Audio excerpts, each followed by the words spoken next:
Hello, everybody. It's me again. It's not your average Joe, coming at you with a how-to as well as a beater review.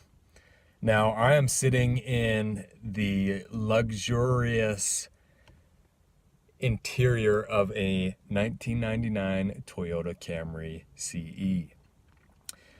Now, before I get into the review of the car, I want to point out some things to you of how not to buy a beater. All right. So first thing that I can recommend, and the first mistake I made with this car, is do not purchase it without a comprehensive inspection, or at least looking into the car a little bit deeper. I'll tell you the quick story. My car broke down, that Honda Civic broke down, and we needed a second car. We narrowed it down on a classifieds webpage to this and a couple others. This was in our price range. We showed up and literally gave the guy money without even test driving the car. Now, I did take a quick look around the car before I bought it and asked him some good questions. When it was last serviced, if there's anything wrong with it. And he gave me some good information. But because I didn't look into it, I had a lot of surprises come up. The front end had shocks that needed to be repaired. The check engine light was off, but it quickly came on after just a day or two, and it ended up costing me another $1,000. Now, the second mistake I made is I did not take it to get the safety and emissions done immediately. Had I done this, I would have saved myself a lot of money and a lot of headache, at least temporarily, because like I said, the check engine light was off when we bought it, and it came on the next day, and that prevented it from passing the inspections. That issue cost us about $700 because I can't even remember what it was, but a stupid sensor went out, and it was like 3 hours of labor, and it was just not a good idea. And the last mistake that I made was I really should have considered other options. I should have test driven a couple others, but we were in a hurry, so that's why I didn't do it, but just wasn't the right choice. So to recap, be sure that you're giving a thorough inspection of the vehicle before you purchase it. Second, take it to get the inspections passed as soon as possible before anything could go wrong. And third, look into all of your options. So that's how to not buy a beater. You don't buy it without the inspection, without getting it passed as soon as possible, and without looking into other options. Now, on to the review and my experience with this car so far. Now, I'll talk to you a little bit about the benefits of the 99 Camry. First of all, it's pretty spacious. The trunk back here has a ton of space. It could for sure hold a full-size spare, which is always good to have in the event that you need it. And there's plenty of space when you fold those seats down, that if you need to carry an awkward load that's really long, or you just need more space, those fold down, gives you plenty of space. All right, so that's the biggest thing that I would say is kind of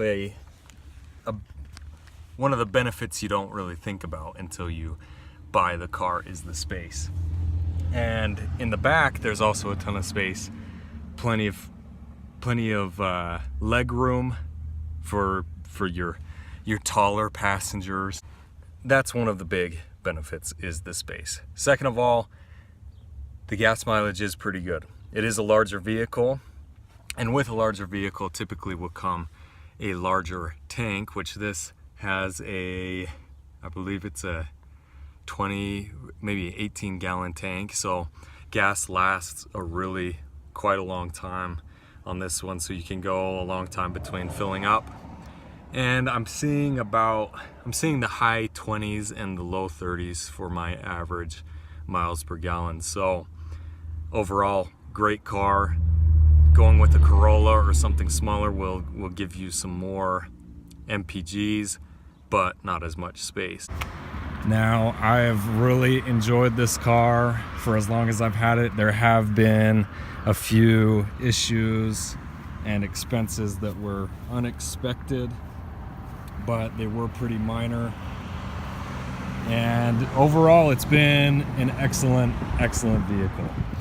And really the only regrets I have is I wish I would have gotten the same year or a similar model of a Corolla. They do get much better gas mileage, and it's a lot smaller too, so parking is easy and it's not a problem. Now, a couple quirks about this thing. This handle was broken, and that's one of the mistakes I made. The guy didn't tell me that up until I was there looking to purchase the car. This handle was gone, so I had to replace it. And me being the frustrated, impatient person that I am, that lock doesn't even work. Fortunately, the car still locks, but because in the repair and replacement process, I broke the locking cylinder when I put this new black handle in. The reason it broke is because it was so cold and the previous owner's daughter who was driving this car ripped it off. But all in all, I love this car. As far as total cost of ownership goes, it's not too good. It's cost me definitely more than I'd like to have paid. I'm probably in the low 3,000s.